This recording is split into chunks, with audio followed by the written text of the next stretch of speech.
Hi friends, welcome to Just Rise Academy. இன்னைக்கு நம்ம பார்க்க போறது C programmingல AVL tree பத்தி. So AVL tree அப்படிங்கிறது என்ன? இது வந்து 3 பேர் சேர்ந்து கண்டுபிடிச்ச ட்ரீ. ஸோ அதனால தான் இதுக்கு பேர் AVL tree. ஸோ ஏல இருந்து அடெல்சன், வில இருந்து வெல்ஸ்கி, எல்ல இருந்து லாண்டிஸ் அப்படிங்கிற ஒரு 3 பீப்புள் வந்து சேர்ந்து கண்டுபிடிச்சது தான் இந்த AVL tree.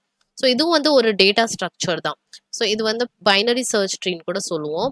இதில் என்ன அப்படின்னா ஒரு ஹைட் பேலன்ஸ் ப்ராப்பர்ட்டி இருக்கும். ஸோ அந்த ப்ராப்பர்ட்டியை வந்து சாட்டிஸ்ஃபை பண்ணால் இது வந்து AVL tree. ஸோ ஒவ்வொரு நோடுக்கும் நம்ம என்னன்னா ஹைட் கண்டுபிடிப்போம். ஒவ்வொரு நோடுக்கும் அதோட லெஃப்ட் சப்ட்ரீ ரைட் சப்ட்ரீயோட ஹைட் கண்டுபிடிச்சு அதோட டிஃப்ரென்ஸ் பார்ப்போம்.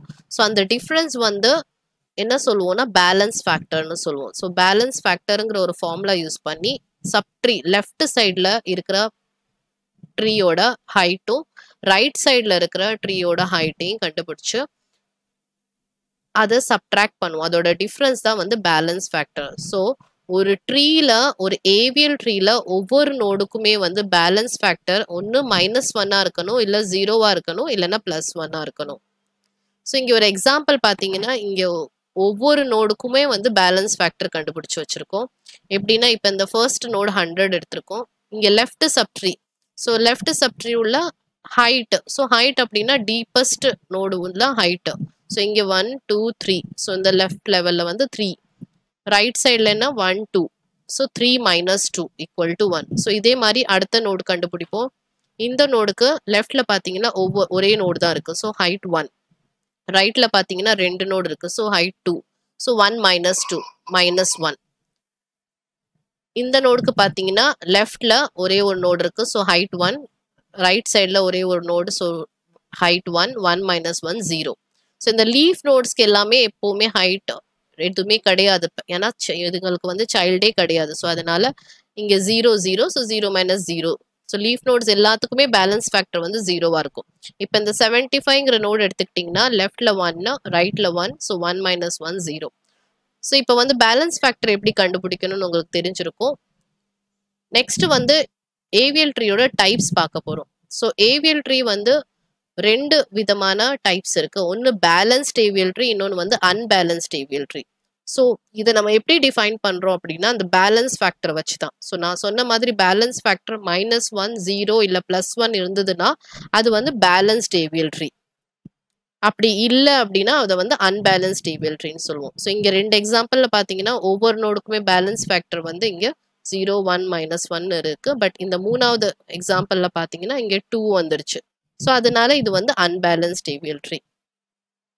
அடுத்தது பார்த்தீங்கன்னா ஏவியல் ட்ரீல நம்ம பெர்ஃபார்ம் பண்ண போகிற ரொட்டேஷன் பற்றி. ஸோ ரொட்டேஷன் எதுக்கு பெர்ஃபார்ம் பண்ணுறோம் அப்படின்னா ஒரு ஏவியல் ட்ரீ வந்து அன்பேலன்ஸ்டாக இருந்துச்சுன்னா அதை பேலன்ஸ்டாக ஆக்குறதுக்கு தான் நம்ம வந்து ரொட்டேஷன் பெர்ஃபார்ம் பண்ணுறோம். ஸோ இப்போ இங்கே வந்து லெஃப்ட் ரொட்டேஷன் ரைட் ரொட்டேஷன் 2 இருக்கு. ஸோ இங்கே வந்து ரைட் ரொட்டேஷன் பெர்ஃபார்ம் பண்ணுறது இப்படி ரொட்டேட் பண்ணோன்னா ரைட் சைடாக அது ரைட் ரொட்டேஷன்.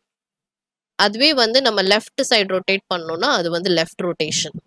ஸோ இது 2 எக்ஸாம்பிள் பார்த்தீங்கன்னா இதில் தெரியும் உங்களுக்கு.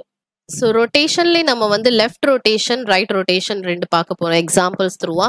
ஸோ ஃபர்ஸ்ட் இந்த லெஃப்ட் ரொட்டேஷனில் பார்த்தீங்கன்னா இந்த இடத்துல எந்த இடத்துல வந்து பேலன்ஸ் ஃபேக்டர் வந்து -1 0 1 இல்லாமல் போகுதோ, இப்போ இந்த இடத்துல தான் 2ன்னு மாறி இருக்கு. ஸோ இந்த இடத்துல தான் நம்ம ரொட்டேஷன் பண்ணுவோம். ஸோ அந்த இடத்துல தான் ரொட்டேஷன் பண்ணணும். ஸோ இப்போ இந்த இடத்துல ரொட்டேட் பண்ணும்போது லெஃப்டாக ரொட்டேட் பண்ணுறோம். ஸோ இங்கேருந்து லெஃப்டில் ரொட்டேட் பண்ணுறோம். ஸோ அதனால இந்த N3 புல்லாகி மேலே வந்துடும். இப்போ இந்த N1 N2 அப்படியே கீழே வந்துடும். பார்த்தீங்கன்னா இங்கே N1 N2 அப்படியே கீழே வந்துருச்சு. ஸோ இந்த N3 மேலே போயிடும். இதோட லெஃப்ட் வந்து N1 N2 மாறுறதுனால இந்த N4 என்ன ஆகும்னா இந்த N1க்கு ரைட் சைல்டாக மாறிடும். ஓகேவா? பார்த்தீங்கன்னா N3 நம்ம புல் பண்ணி லெஃப்டாக ரொட்டேட் பண்ணும்போது இந்த N1 N2 N3யோட லெஃப்ட் சைல்டாக மாறிடும். இந்த N4 வந்து N1ஓட ரைட் சைல்டாக மாறிடும். அப்புறம் இங்கே வந்து பேலன்ஸ்டாக இருக்கும். இப்போ நீங்கள் ஒவ்வொரு நோடுக்கும் பேலன்ஸ் ஃபேக்டர் கண்டுபிடிச்சிங்கன்னா இது வந்து 0. ஸோ இது பேலன்ஸ்ட் ஏவியல் ட்ரீ.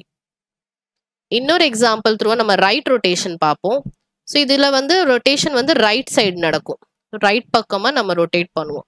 ஸோ டிஃப்ரென்ஸ் அதுதான். ரொட்டேஷனில் லெஃப்ட்னா லெஃப்ட் சைடு நம்ம ரொட்டேட் பண்ணுவோம், ரைட் ரொட்டேஷன்னா ரைட் சைடு ரொட்டேட் பண்ணுவோம். ஸோ இந்த எக்ஸாம்பிளில் பார்த்தீங்கன்னா ஃபர்ஸ்ட் இம்பேலன்ஸ்டாக இருக்குது. ஒவ்வொரு நோட்க்கும் நீங்கள் பேலன்ஸ் ஃபேக்டர் கண்டுபிடிச்சிங்கன்னா தெரியும் இது இம்பேலன்ஸ்டாக இருக்குது, இந்த இடத்துல இம்பேலன்ஸ்டாக இருக்குது. ஸோ இப்போ நம்ம புல் பண்ணி ரைட் சைடு ரொட்டேட் பண்ணும்போது இந்த 3 மேலே வந்துடும். 3 பேரண்ட் நோட் ஆயிரும். ஸோ 3யோட கனெக்டடா இருக்கிற எல்லா நோட்ஸும் வந்து இதோட ரைட் சைல்டா மாறிடும். இப்போ இங்க இருந்து பாத்தீங்கன்னா அது மேல புல் பண்ணி இப்படி ரைட்ல ரொட்டேட் பண்ணீங்கன்னா இந்த 5 6 7 இது மொத்தமா வந்து இதோட ரைட் சைல்டா மாறிடும். இதோட ரைட் சைல்டா இருந்த 4 வந்து இந்த 5யோட லெஃப்ட் சைல்டா மாறிடும். இப்போ நீங்க இதோட பேலன்ஸ் ஃபேக்டர் கண்டுபிடிச்சிங்களா? எல்லாமே 0 -1 இல்லைன்னா +1 இருக்கும். ஸோ இது இப்போ ஒரு பேலன்ஸ் ஏவிஎல் ட்ரீயா மாறிடுச்சு. இந்த வீடியோ உங்களுக்கு பிடிச்சிருந்ததுன்னா லைக் பண்ணுங்க, ஷேர் பண்ணுங்க, மறக்காம சப்ஸ்கிரைப் பண்ணுங்க. உங்களுக்கு சி ப்ரோக்ராமிங் பத்தி இன்னும் டீட்டெயிலா தெரிஞ்சுக்கணும்னு ஆசைப்பட்டீங்கன்னா ஆன்லைன்ல லைவ் கிளாஸஸ் போயிட்டு இருக்கு. கீழே இருக்கிற டிஸ்கிரிப்ஷன்ல கொடுத்துருக்கிற லிங்கை கிளிக் பண்ணி ஜாயின் பண்ணுங்க. தேங்க்யூ.